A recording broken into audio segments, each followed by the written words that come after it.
gak sih kamu tiba-tiba mikir, kenapa sih aku harus belajar epidemiologi? Ini ilmu apa sih sebenarnya? Karena jujur, awal-awalnya aku juga mikir gitu.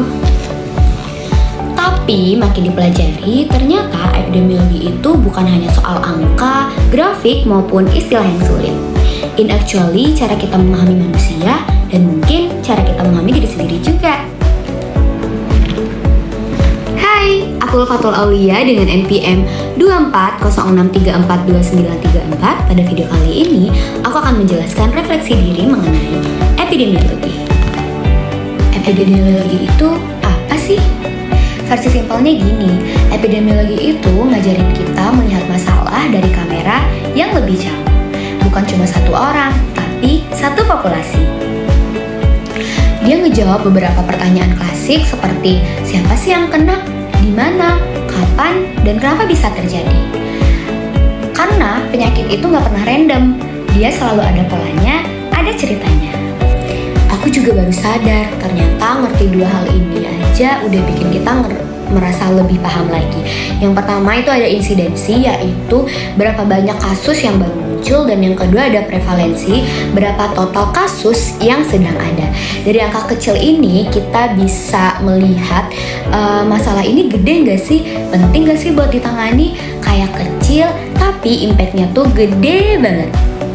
Selanjutnya, masuklah kita ke materi study deskriptif. Study yang basically cuma mau tahu masalahnya terjadi pada siapa, di mana, dan kapan. Yang dengerinnya basic banget ya.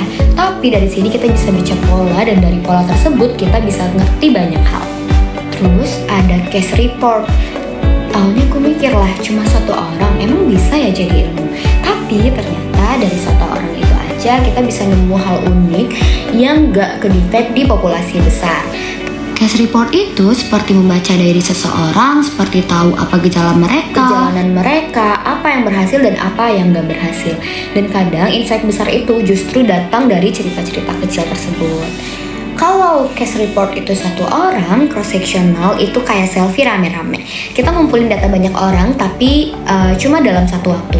Makanya ini cocok banget buat prevalensi. Tapi namanya foto, kita cuma bisa tahu pada momen itu aja, nggak tahu mana yang datang duluan, baik itu penyebabnya atau akibatnya.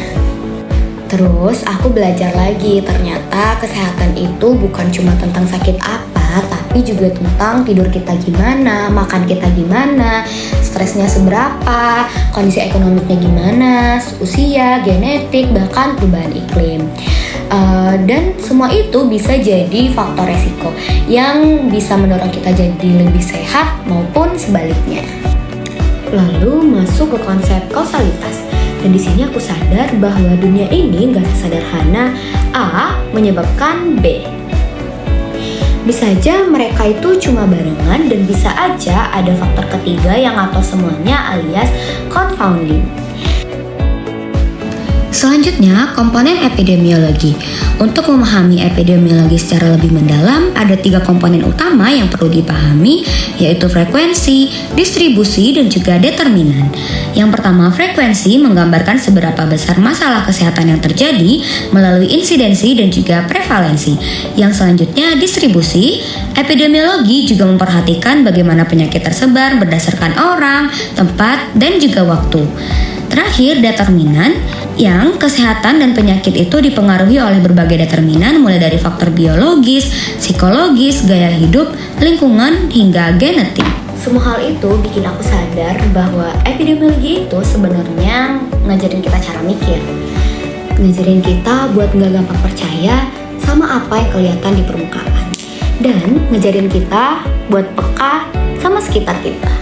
Lalu aku sadar bahwa ternyata semua ini bakal kepake banget sebagai calon terapis okupasi.